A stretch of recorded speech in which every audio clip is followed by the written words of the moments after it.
السلام علیکم ARY digital سے ڈاکٹر شاہد مسعود ہڈن ٹروتھ کے پہلے موضوع اینڈ آف ٹائمز کے آخری حصے کے ساتھ پچھلی گفتگو میں یہ بیان کر چکا ہوں کہ دنیا کے 3 بڑے مذاہب کے پیروکار یعنی مسلمان، عیسائی اور یہودی تینوں ایک ایسے عظیم رہنما کی آمد کے منتظر ہیں جو قیامت کے وقوع پذیر ہونے سے پہلے ایک بڑے اور آخری خونریز مارکے میں ان کی قیادت کرے گا، اور تینوں مذاہب اس شخصیت کو مسیح یا مسیح کہتے ہیں۔ یہودی اس کی آمد کے یوں منتظر ہیں کہ انہیں یقین ہے کہ یہ شخص قرۂ ارض پر خدا کی بادشاہت قائم کرے گا، اس کا تعلق حضرت داؤد علیہ السلام کے خاندان سے ہوگا اور اس کے لبوں کی جنبش سے دیگر اقوام کا خاتمہ ہو جائے گا۔ یہودیوں کا عقیدہ ہے کہ وہ دنیا کے تمام ممالک کو ریاست اسرائیل کا ماتحت بنا دے گا، اور وہ آج فلسطین کے علاقے میں جمع ہو کر اپنی ریاست قائم کر کے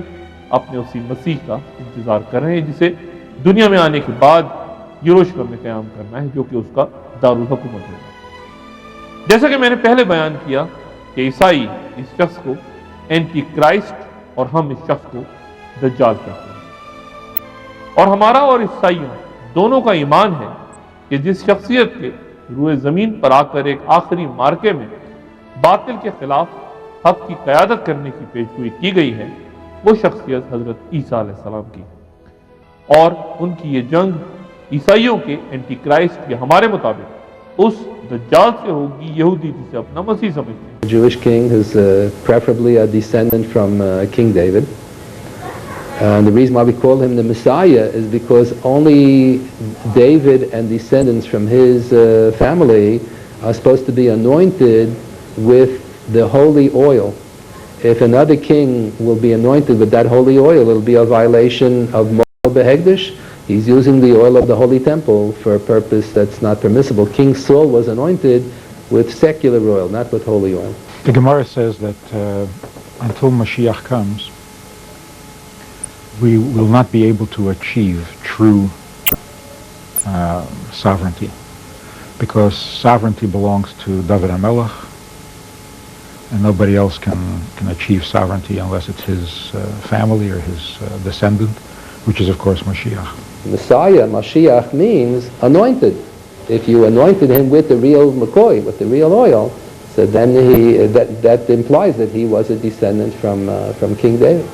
So we envision the return of all the Jews to the land of Israel, the establishment of a holy temple, the reintroduction of sacrifices in the holy temple. That's why the Bible says we will bring all the sacrifices again, and the reinstitution of the Sanhedrin located in the holy temple, and the country will be enforcing observance of all the commandments on the different people. Upon the Jews, they'll be enforcing observance of all of the Jewish mitzvahs, and on the non-Jews, they'll insist that they should at least live up to the 7 Noachite mitzvahs, and if not, they'll ask them to leave. Mashiach is going to force all Jews to keep mitzvahs.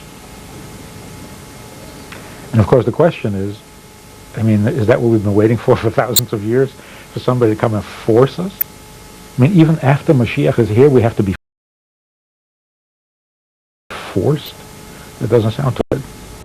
یہ ایک پیچیدگی یہ نظر آتی ہے کہ جب مسلمان اور عیسائی دونوں عیسیٰ علیہ السلام کو ہی اصل مسیح تسلیم کرتے ہوئے یہودی رہنما کو اینٹی کرائسٹ سے دجال مانتے ہیں، تو پھر عیسائی مسلمانوں کے بجائے یہودیوں کے ساتھ کیوں کھڑے ہیں اور وہ ریاست اسرائیل کی حمایت کیوں کرتے ہیں، خصوصاً جب انہیں یہ بھی یقین ہے کہ مسیح علیہ السلام اس دجال کو بالآخر ہلاک بھی کر دیں گے۔ وجہ اس کی عیسائیوں کو یہ عقیدہ ہے کہ مسیح علیہ السلام کی دوبارہ آمد سے پہلے وہ عیسائی جو عیسیٰ علیہ السلام کو نعوذ باللہ خدا کا بیٹا تسلیم کرتے ہیں، انہیں اس اینٹی کرائسٹ کے دنیا میں ظلم سے بچانے کے لیے آسمان پر اٹھا دیا جائے گا، اور باقی لوگ زمین پر اس کا سامنا کرنے کے لیے موجود رہیں گے۔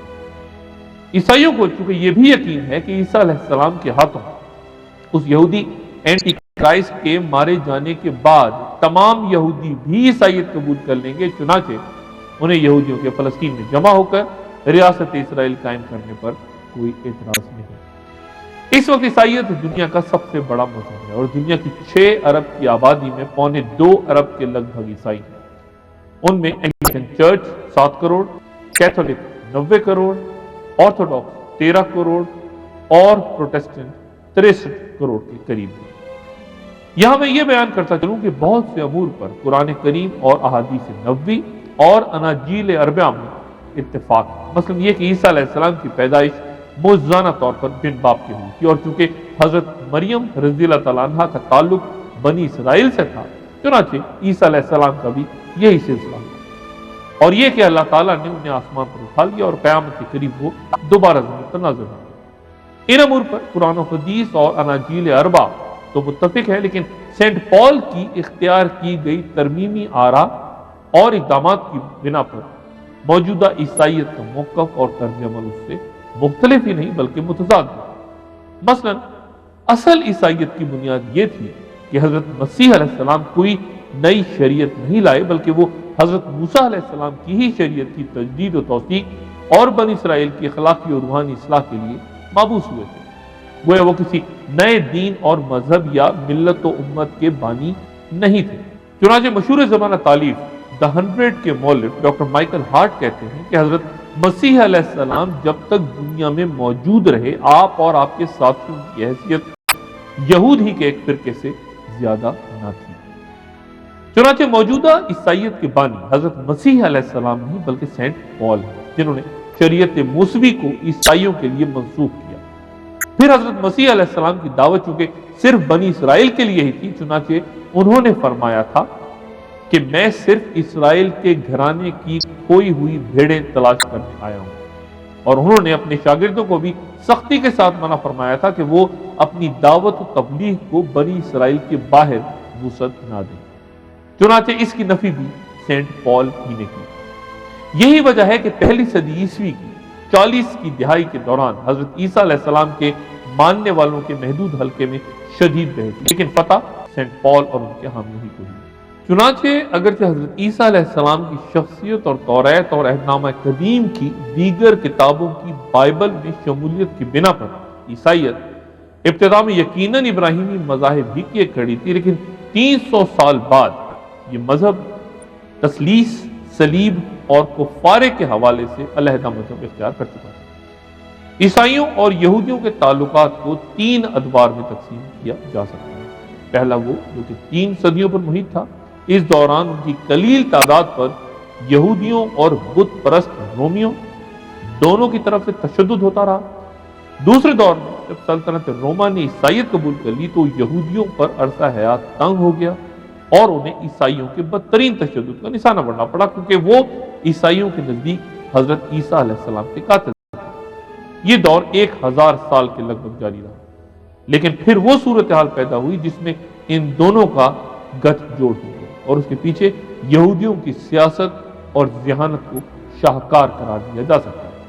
8ویں صدی میں انہوں نے عیسائیوں کے خلاف مسلمانوں کی ہسپانیہ کی فتح میں مدد کرنے کے بعد اسی سرزمین کو عیسائیت میں نقب لگانے کے لیے استعمال کیا، اور جب وہاں اصلاح مذہب کی تحریکوں کے بعد پوپ کے اختیارات اور پروٹیسٹ کی تحریک کے نتیجے میں پاپائیت کی گرفت کمزور پڑی تو اس نے مختلف ممالک میں اس سودی نظام کی اجازت حاصل کر لی جو اس سے قبل عیسائی یورپ میں مطلقاً حرام اور ممنوع تھا۔ یہودیوں کی یورپ پر مضبوط گرفت کا نمایاں ترین مظہر چند سال پہلے کا پاپائے روم کا وہ حکم نامہ ہے جس میں 2000 سال پرانا عقیدہ اس کے برعکس یہودیوں کو حضرت مسیح علیہ السلام کے قتل کے الزام سے بری کر دیا۔ In all recorded Jewish history, any relationship that the Jewish people had with any nation that was so strong as the relationship of Israel with the United States. The Americans are seeing right now that the friendship or so-called friendship around the world deteriorates very fast. But the real friendship of the people of Israel exists and is there. While we deal with Saddam Hussein, we must not forget the burdens that the conflict with Iraq has placed on our Israeli friends. I am very pleased that President Bush has included in his supplemental budget request that just went to Congress $1 billion in foreign military financing funds to help Israel strengthen its military and civil defenses. It is true that we're dependent on their support and on their financial. So it means basically that our goalless condition has improved in some way.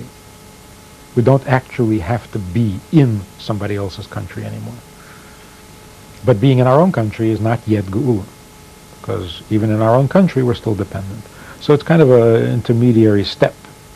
It hasn't always been that way. Israel hasn't always been dependent on the United States. And it's quite interesting if one takes a look at in the outset of Israel's creation, that it came into being in part, the Russians voted for the creation of the Jewish state. And then the Russian Empire sort of grew. The French were very friendly to Israel. The Czechs, for example, I mean, in 1948, many of the soldiers used what they called the Czechi because there were arms brought in from Czechoslovakia. It wasn't always the United States. It's interesting to note what happened to those entities as their relationship with Israel deteriorated. Now, I'm not saying that there's a quid pro quo, but if you ask me who is the bodyguard, is it the United States guarding over Israel, or is it Israel guarding over the United States in the sense of spirituality and things that we can't properly see with the human eye? This is a symbiotic relationship rather than a parasitic relationship. Symbiotic in the sense that there is a mutual interest.